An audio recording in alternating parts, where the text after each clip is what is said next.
And you're welcome to another edition of Voice of the Voiceless. There's a lot of things that's happening today that we'll be going through one by one, in different areas. But we've got a lot of good news today. First and foremost, we've got our youth correspondent. As I was telling you last week about Leke, I'm very happy to say that he's already joined the show. So do you want to say one or two things quickly? Yeah, hello everyone. It's good to be back again. And yeah, you can see more of me over and over again. Yeah. It's good to see him. At least we're very happy that he's here. We're hoping that he'll be the right mentor to the people we're trying to reach out to, and he'll be able to encourage other people, to look at what he's doing and think they can do it themselves, even do it better than him. Yeah. Sorry. That's fine.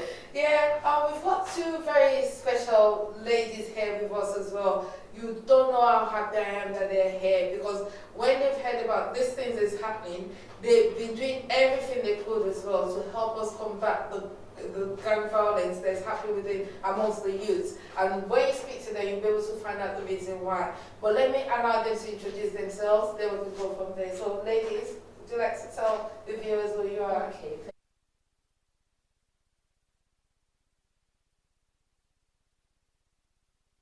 Worker, and I worked in the adult social services. Oh, thank you. Thank you for coming here. I know how busy you are, and I know, how much it took for you to be here today, so we really appreciate it. This lady here, everybody knows already. She's been here, but let me allow her to introduce herself as well. Good afternoon and hello again. My name is Yetunde Ajose, and I'm a secondary school teacher. Yes, thank you very much. If you watched the episode, if you watched us, was it 2 weeks ago? She was here and she spoke a lot about what's happening here. She was here with another gentleman, I think, and they spoke a lot about what's going on. And both of them, they've got the right professions because they deal directly with the kids. That all the things is affecting, the gangs and stuff. They deal directly with them. So I'm sure they'll be able to answer a lot of questions for us today. The first one I'd like to go into would be, why do you think, and I'll be speaking to you first, causes of, the reasons why a child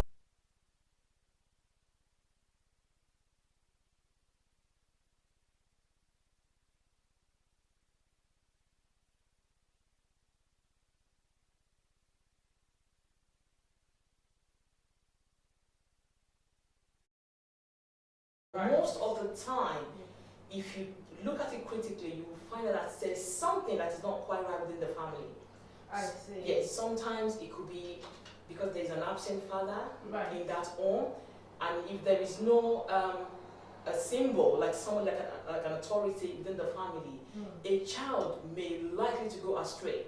And that's why we need to think carefully about, when, mom and dad try to separate, divorce and things like that have significant impact on the child's emotional and mental well-being. Right. So as they grow along, without you, paying attention to what is going on with them, they may have issues, personality disorder, they may have depression. A child may have depression because their parents have separated. And you as a mom or as a father, you may not pick that up. And that could escalate to something else and could make the child feel unwanted or not fitting or not, so it could be a lot of things, but that's one thing. So parenting is one thing that I've just spoken about now. It could be how the child has been proud of 10, when she was about 10-year-old, we gave her a phone so that we can reach her when she's out, in school or things like that. And I noticed, in between that, I was seeing some text messages from another child at about 11.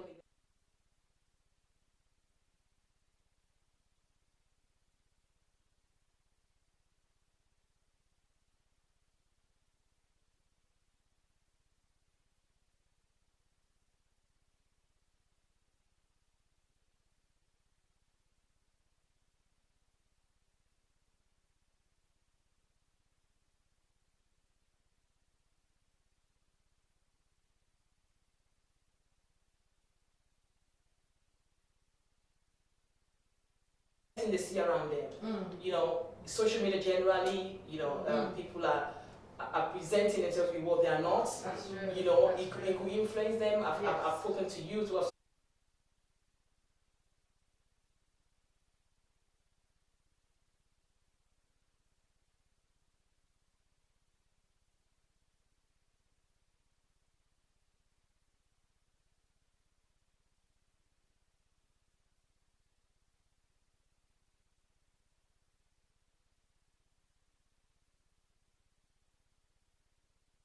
it starts very young, you know, at home, and family has a very important part to play. I totally agree. It's the point that I made, I believe, last time that I was on the show, when I said that when I was working in primary school, I noticed certain behaviours from the ages of 5, 6, 7 upwards. So it's very important that family build that strong relationship with their children from a very young age, and are very aware of the things that their children are doing and are.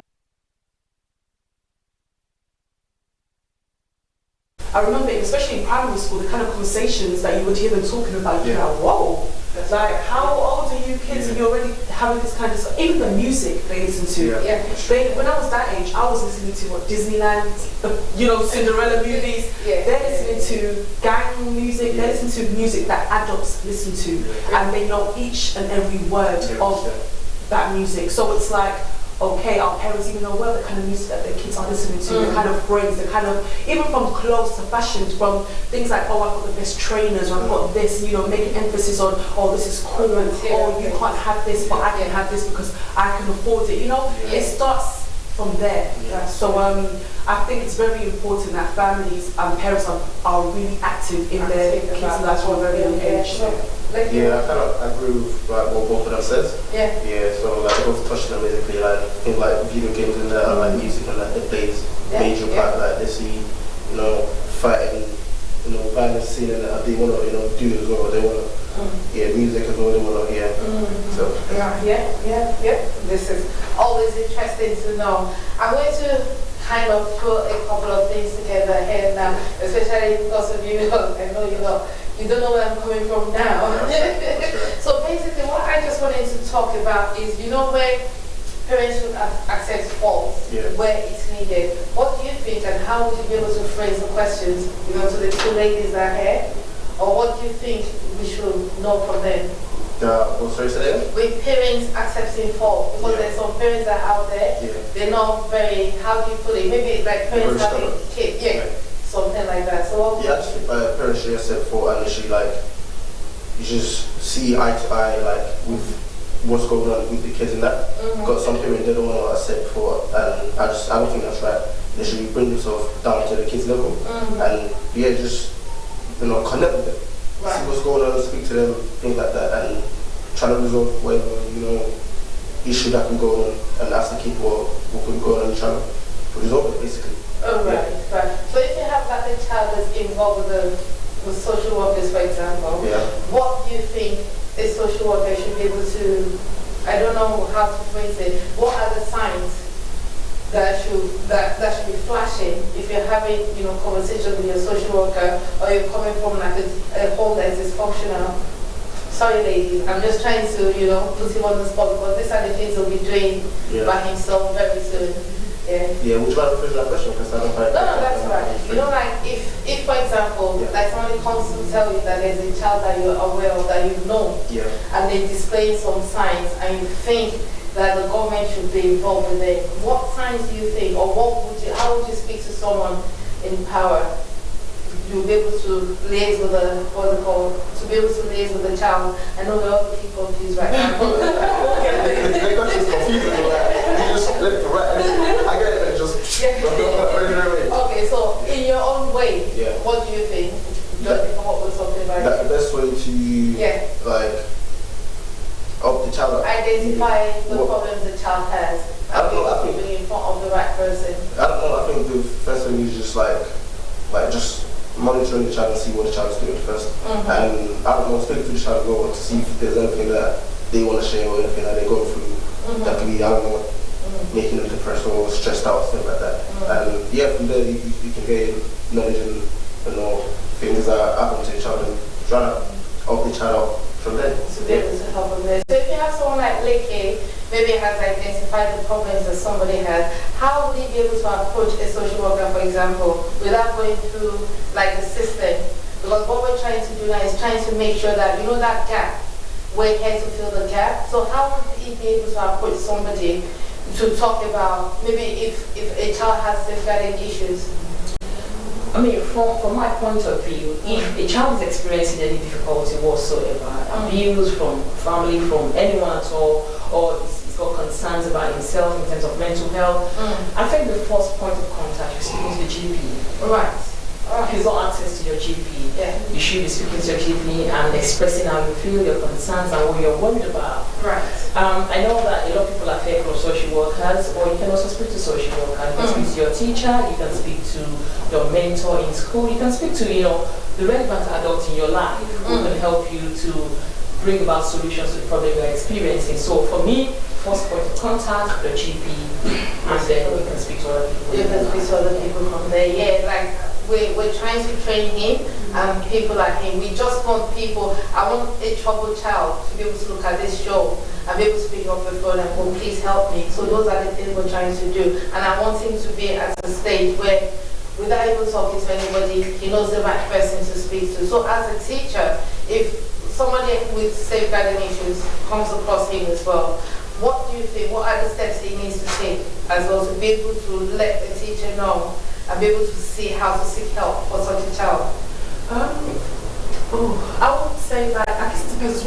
With school, secondary school, it's very different because obviously it depends on how comfortable the young or the pupil feels with the teacher, you know, the kind of relationship that they have. So I would say to go to a teacher that they feel comfortable with, that they could go to. Right. And then sometimes it's also about, you know, it's not always that easy because teachers are put in a very tight situation where you want the young person to trust you, you know, and confide in you, but then at the same time it's like we can't make promises that we can't get a third party involved because if it's about their welfare and their concern, you know, we might sometimes have to actually do that. So young people are aware of it, and sometimes that is what makes them hesitant to kind of come forward because they just might just want someone to talk to.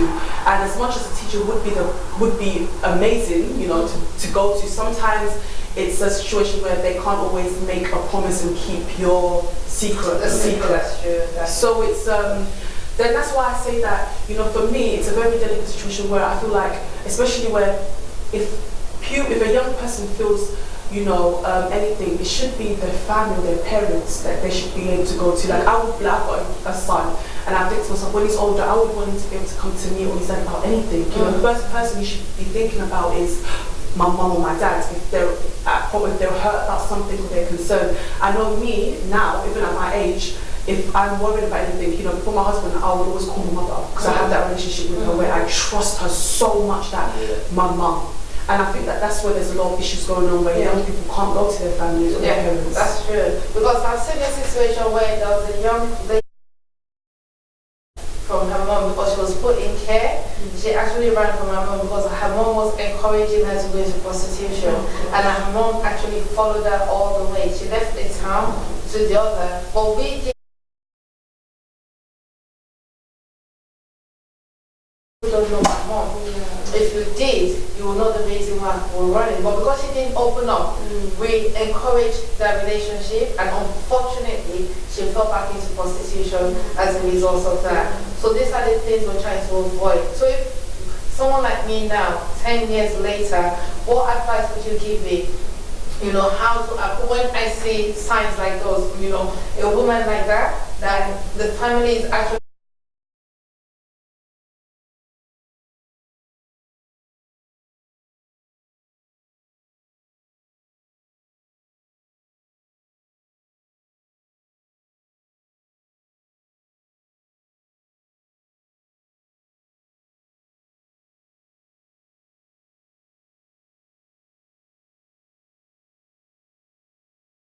a vulnerable young person who has come to you and are expressing some concerns. It is important to have to build relationship with that person. a trusting relationship, because if the person doesn't trust you, will not be able to disclose what is going on for you. Absolutely. And not being able to disclose fully what is going on, you will not be able to provide the appropriate advice to that person. So one of the first things is to build the trust, is to build the relationship. Right. When you build the trust and relationship with that person, the likelihood that they will disclose fully what is going on around them. Because the example you gave now, the person has come to you, expressing some concern, but has not given you the full picture of the issue. So how would you be able to advise? Exactly. So if we, yourself, myself as professionals, we come across young adults, even in church, for example, I've got quite a lot of young people in my church that I speak to, even if I don't have a cordial relationship with their parents, I speak to them outside of church and say, oh, how are you? What's going on? How's your education? What are you doing now? Yes. I have that rapport. I bring myself, to their level. And I've had few people in the past who have opened up to me and said to me, Auntie, this is what is going on. This is what I'm experiencing. I say, oh, don't do this, do that. I give them advice. Right. But it's about building relationships. That's true. Absolutely. Yeah. So, the advice that I would give would be that young people need to understand that sometimes, the services that are in place is there to help you, as scary and as daunting as it may seem, like, oh my gosh, I don't know what this is going to bring out, that the systems are there to help you. Right. So it's only to put you into a better situation. So opening up and going to someone is less likely to do them any harm, but do good in their lives. So sometimes they take that leap of faith, and sometimes you might have to trust people that you really don't know, because in most cases that's where it is. It's fear of, I don't know these people, I don't know where they're going to take me. But sometimes it's about just taking faith and saying, you know what, I don't know these people, but these systems are in place to help me, so I need to put them into use because it's there for me. That's true. So it's just about giving them, I think, having faith in the system. That's another thing. There's lack of faith in the system from young people. I think they feel let down a lot by society, that they don't do much. So I think that's one of the main reasons why young people probably don't use the services that's available for them, because they don't believe it will have any benefit to their lives. But I think it's about us letting them see the benefits that it does have. It does have. So how can we do that? Like, Yeah, I how think can we help? But it's just that a lot of kids that they're scared to use it, maybe past them like.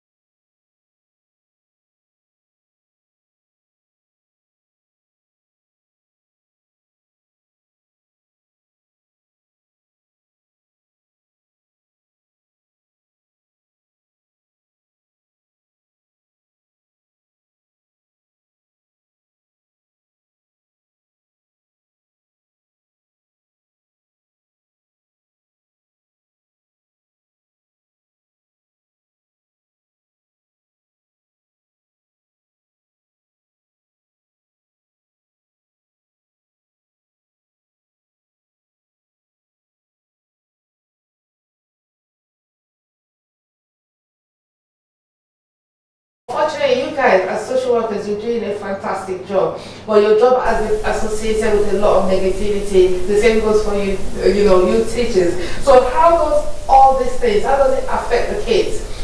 You're there to help the child, but in the child is thinking negative things about the helper. So how does this affect the child itself? And especially children that's got propensity like to gang life. Do they see you as coming in to help? Or are you hindering them, or you're taking them away from them?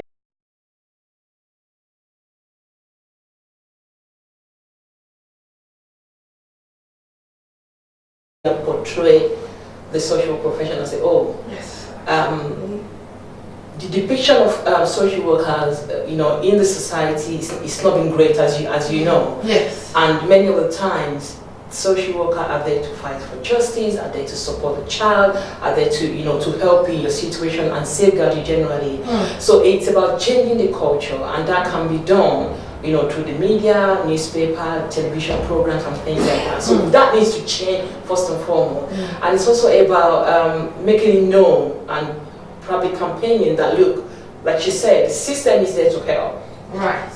A social worker will not get involved in your family if there isn't any issue per se. I mean, when you talk about adult social services, it's different. But when you talk about children and family services, they don't get involved in your life if there are no issues. Okay? So at what point do social services get involved in a child's life? Well, it can be at any point, really. It could be as a result of, the chaotic lifestyle of the family. It could be because a child is likely to suffer, significant harm within the family. It could be that the child is already experiencing an abuse. It could be because of negligence. It could be because of a whole lot of things. But the bottom line is, do not forget, the system is there to help. Seek help when required. Some people come into the social system because they are children in need. So it could be because they've got disabilities and things like that. And it could be a lot of things. Or mental health issues and things like that. And some people come into it because of child protection. If there is a child in the family who has experienced abuse, the likelihood that social services will step in and also take control of the life of the other children is very high, especially when a child has suffered significant harm. That's true. So, there's no right or wrong way of parenting, but you need to abide with the law of the land. That's true. Yeah? I'm from the Nigerian community, and the way I've been brought up, I cannot bring my child up in that way. I try as much as possible. When I won't take any action, I take a step back, I reflect. And that helps me, and that has been helping me. Because the tendency that you are likely to abuse a child because you've been abused as a child is very high. But if you've been able to come to terms with it, and you're able to always take that step back at every point in time and reflect and do things in the right way. This is not to say that you cannot scold your child. I scold my children and tell them if anything is wrong, but it's about, reflecting at every point in time and making sure that you're doing the right thing. Right, absolutely. So, that thing, sorry, you're going to give an answer to that one first, but there's something she said that I wanted to bring up. Culture. How does culture, affect kids growing up, especially all these troubled kids that are on their gang life? Like you said, we all grew up in the Nigerian community, so we know how strong culture is sometimes. And now we'll find out that a lot of things are not right. So if a child is brought up in that stage, like cultural clash, how does it affect kids, especially in schools? It can affect them in many different ways. I would say that it depends on the child themselves, the individual. But some young people, obviously, they turn away from the culture. They begin to resent the culture, and in turn, they resent their parents. And obviously, your parents have very good intentions, but it's the one that they were raised. They see no better. But you was not raised in this. Young people were not raised in Nigeria or in Africa. They were raised in a community where their peers are being brought up in a whole different way. They're not beaten, they're not beaten by the shoe or the belt or told to sit in or stand in a corner and put their arms up, and they are fine.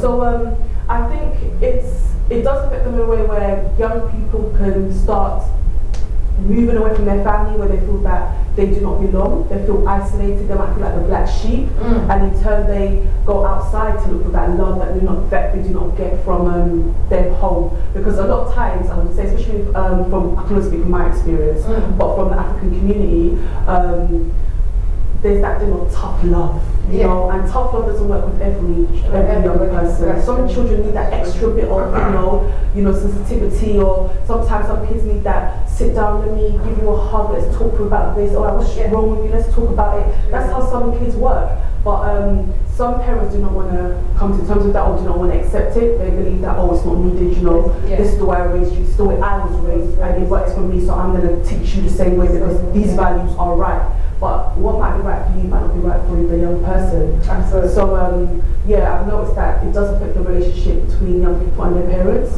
which kind of creates that big gap, and then parents lose sense of who their child is. They don't know who their young person is, They come home sometimes and they really have no conversations with their parents. When they're coming, how was school, what did you get? And most times it's negative. What results did you get? I've got a D. Why did you get a D? You should get an A, you should get an E, blah, blah, blah, blah. But some parents will sit their child down and say, okay, what do you want? Help? Do you want extra tutoring? Do you want me to come to the library with you? Do you want this and do you want that? So I guess it's about sometimes parents kind of learning the culture that we have here and trying to find other alternatives to build a relationship with them. I'm thinking of what she said, like, like, to be honest, I don't, like, the Afro culture, I don't really like it, to be honest, because, like, it's just too aggressive to me, and we, like, like, any little thing, you know, they start shouting and that, and to be honest, I think, regardless of the culture, it depends on the individual anyway. If the kids want to do what they want to do, they'll do what they want to do either way. If you beat them for today to they die, if you want to do it, don't just do it. So regardless of how you've been brought up, I think what more matters is you just need to like look at the child and like if you like bring up this way and it's not working, just change the approach and try to stop us.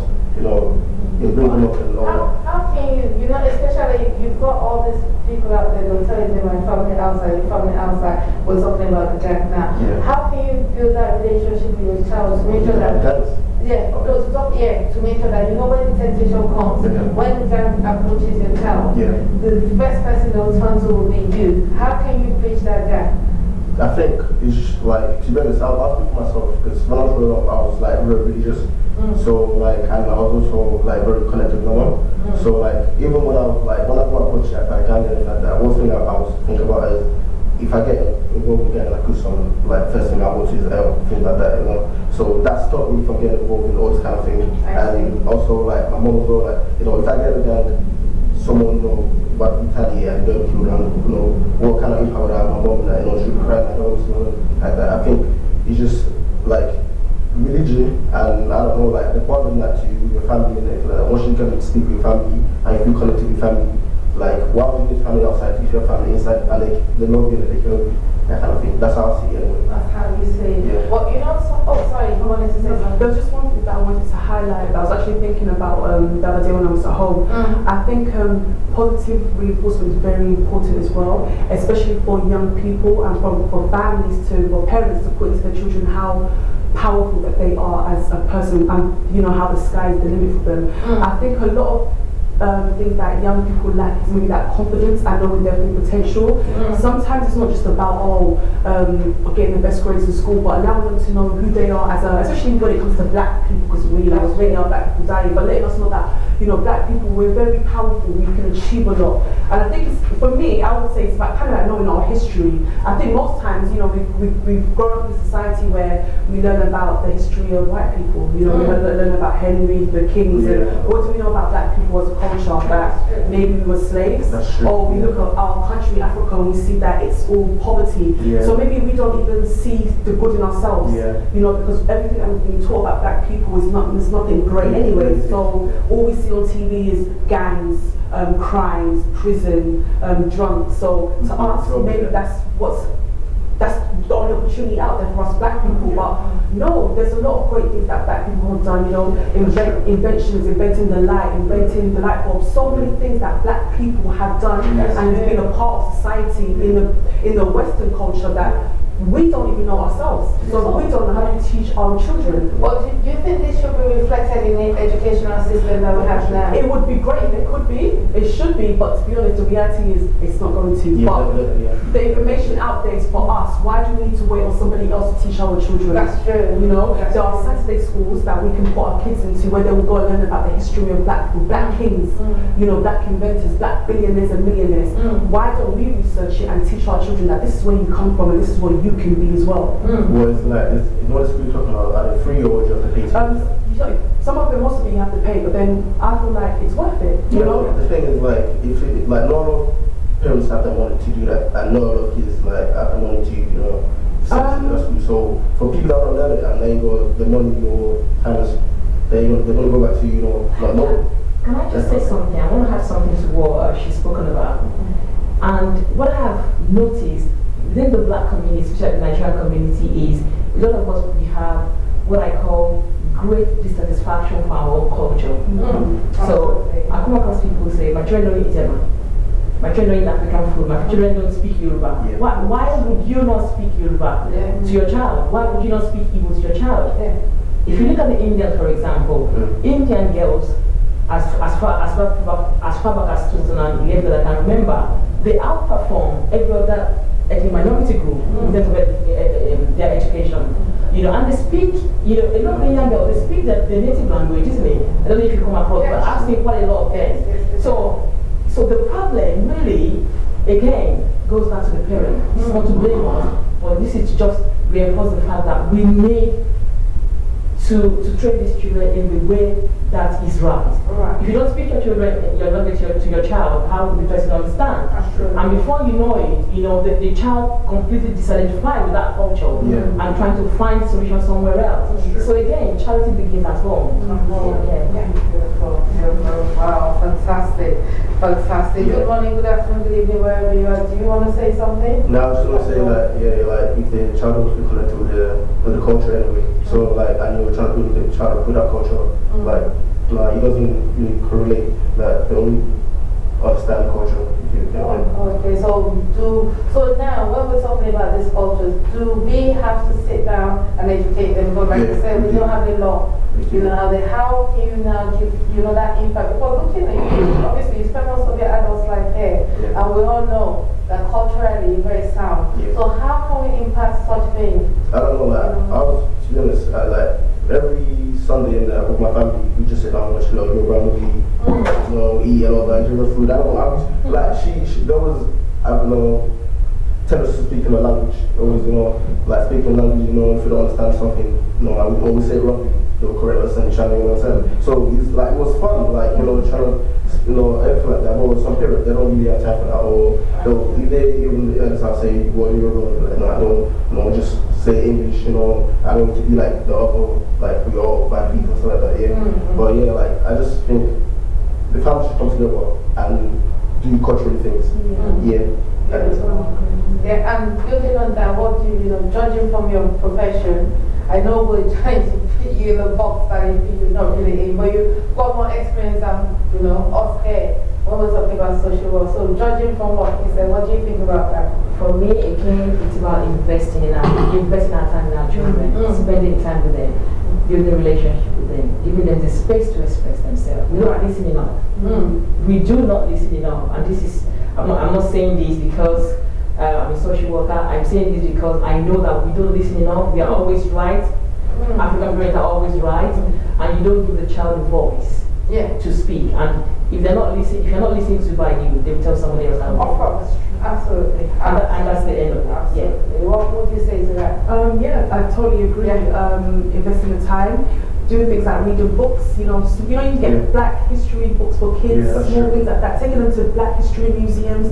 It's just about creating that time, and I think it's sad because there are single parents who are working constantly, but sometimes we might just have to try and, I think maybe taking a day off work just to do something with our child, it might seem like, oh, we can't afford to do it now, but in the long run, it's worth it. It's worth it. Yeah, that's it.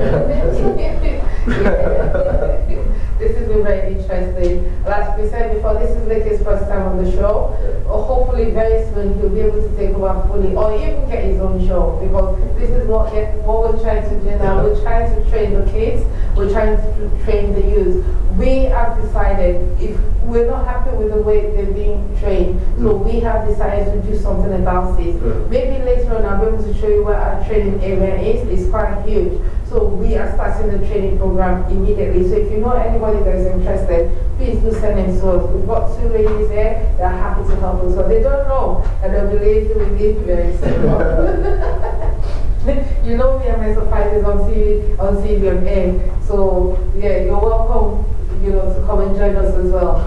Right. Good morning, good afternoon, good evening, wherever you guys are. My name is Muibat. I'm here on HeritageTV. HeritageTV itself, they do different productions. You can contact them for different services. Like your wedding, your anniversary, if you've got a baby, if you're having a birthday party, they're happy to come and cover it, and they do discounts and everything as well. You can get in touch with them for any TV production that you have any that you really need to use. If you want to hire like function rooms as well and halls as well, they should be able to help you. My name is Muibat. This has been very, very, very interesting. I'm about to sign up very soon, but before I do that, because we've got 2 lovely ladies here that professionals in their field, I just want to find out the last minute advice. You want to give people out there, that should they feel that they're having problems, they're going to, maybe the gangs are approaching them and they're stopping them and they don't know what to do, how they can approach, social workers and teachers to be able to see how they can help them. So is there anything you can add to it? I mean, again, I would just encourage the culture of speaking out. Yeah. Speak out and speak out. Right. Speak out, speak to GPs, speak to nurses, speak to your teachers. I mean, the first point of contact should be your parent. Right. But if the issue is within their own, of course, I would encourage you to speak to professionals. Right. But if there's anything you're worried about, if someone is threatening you, if someone is inviting you to join a gang, speak to your parents first, seek their support, seek their advice. Or if the person is in care, because we normally never talk about children in care. They don't have that structure, that parental structure system that we... But they do have social workers. Most of them have key workers, social workers, support workers, who work with them. Open up, speak out. Right. Oh, thank you. So, yeah, the same thing. I remember that they're there to help. So, speaking out isn't going to do you any harm. They're there to help you and believe and trust that they are there to help you. To help. Yeah. Oh, okay. So, what would you Basically, what she said.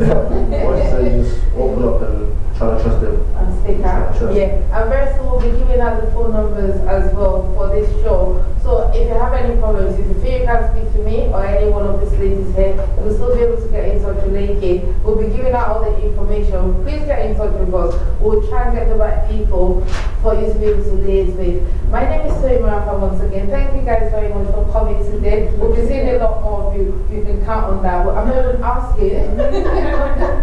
I'm just informing you. Because these are the type of people we need. The reason why I did this, like I said, is I resented the way the mainstream media was representing my community. I did not like that idea. I did not like the way, the negative image that they were giving about the community. This is my community. You can see that we have a lot of positive impact that we can do to help these children. So please feel free to get in touch with anybody if you think you're in that, in that area or you don't know who to speak to. Once again, my name is Marafa. Before I go, today the Reds are playing. They're facing Tottenham. We need to bring the cup back home to Anfield.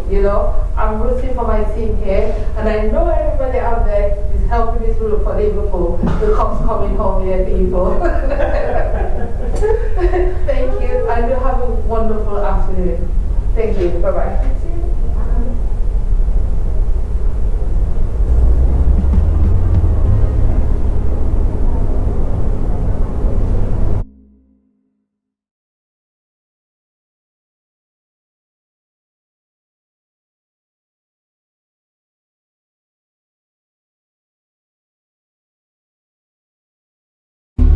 My daughter-in-law. So how are you planning for my son's birthday? No, I have to cook up for her. Do you people have ogirisi there? No. It's okay. Okay, let me call you back. Mama Chiji, okay. Hi, sir. Wait a market. Please pack some ogirisi. I am going to visit my son. My daughter-in-law. It's arranged. But you must use original red oil to prepare the soup. What? I'll call you back. Mama Chijo, please include Isio Morocco. My daughter-in-law. Everything is now set. But don't forget that gold wristwatch I saw the last time I visited you. Now you can talk until you tire for just 11 kobo per second. Call all networks in Nigeria and 30 international destinations including US, UK, China, Canada and India for just 11 kobo per second. Dial *211# to activate. That's it, boo-boo. The largest data network, Glow, grandmasters of data. Merit-Abode, Nigeria Limited, Emerald, Garden City. Merit-Abode, Nigeria Limited, Emerald, Garden City. Mrs. Dad, my wife told me that you have bought a land and complete a good-looking duplex on it. Yes, from buying the plot to the completion only takes less than 3 months. What about Omonile? Omonile like how? I didn't deal with them. I bought the land from HeritageTV Nigeria Limited. HeritageTV? Yes, HeritageTV. Rachel Onega and Prince Jide Kosoko are the ambassador from HeritageTV, and these two individuals boost my confidence and trust that make me to buy from them. And that is not all. They even helped me in building our new home. I only visit the site on completion to collect our keys and exchange paperwork, which amounts to more than double savings. Usually, for people like us living abroad, you have to take time off work so many times to travel back home to do the work, or the Yahoo contractors will show you big time. Yes, I was wondering, as I always see you every week. Let me tell you, I was in Nigeria for only 4 days and everything is campaign EQS. I didn't lose money by not going to work. HeritageTV is the best. What about the cost of calling them every day? They use UK number, so you will not be running up the phone bill to call them. I beg, give me their details. Telephone 020-3865-8087 or 081-734-47111. Email info@meritaboard.com. Their website is www.meritaboard.com. HeritageTV Nigeria Limited is the developer for Emerald Garden City Estate Series. You can even pay by installments. Our locations are Shimawa, Ibejuleki, Arepo, Agbara, Ikorodu, Mowe Ofada, and Asheshe. HeritageTV, build my confidence and trust. Bó ti yá gbogbo aláyẹyẹ pẹ̀lú ní pàtì àti ilé ìjọsìn ẹ fẹ́ ṣe polówó. Heritage TV Heritage TV wọ́n bẹ nílùú London o. Heritage TV wọ́n fọwọ́ wọn sọ̀yà o. Heritage TV. ẹ̀yin aráàlú London ǹjẹ́ gbọ́ pé iléeṣẹ́ Heritage